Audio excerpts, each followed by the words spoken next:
Jamil, it's good to see you. Thank you for being here. Thanks for having me, Natasha. So let's start by looking at some of that memo from the general right now. He says, quote, "I hope I am wrong.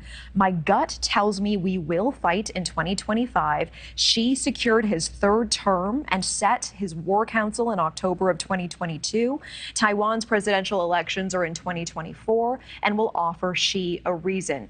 And United States presidential elections are in 2024 and will offer Xi a distracted America. Xi's team, reason, and opportunity are all aligned for 2025. What is your sense of this gut feeling? How realistic is this fear? Look, I think General Minahan makes a great point. I think that there's a very real risk the Chinese take on Taiwan now at a time when they don't believe the U.S. is ready to defend Taiwan, is interested in defending Taiwan. And frankly, we're just simply not postured to do it if we want to do so. I think the Chinese today are not waiting to see what the U.S. might do. I think that they're simply waiting to be prepared to take action so they can crush any opposition in a short amount of time and prevent us from getting there, even if we wanted to, which I don't think they believe we do. What would an invasion of Taiwan mean for the U.S.? Well, obviously, we depend on Taiwan for a significant amount of resources, including in particular semiconductor chips. But more importantly, what it signals to the world is that American allies aren't safe. And it's a real challenge because, you see what's happening in Ukraine. You see the 7,000 civilians dead, the 400 children have been killed.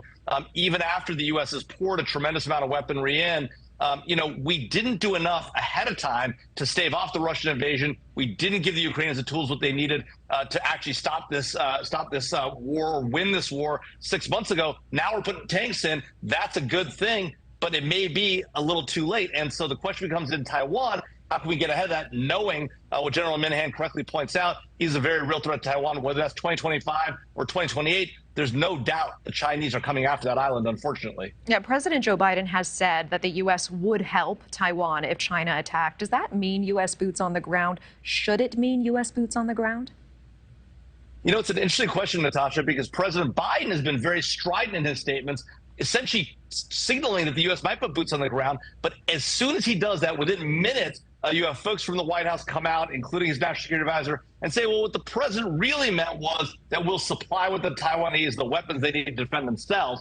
Those two are very different things. And so there does appear to be either a difference in view from the White House or maybe an intentional attempt at strategic ambiguity. Either way, it sends the wrong message to the Chinese, who believe we're not prepared to defend that nation with American soldiers if and when it comes to that.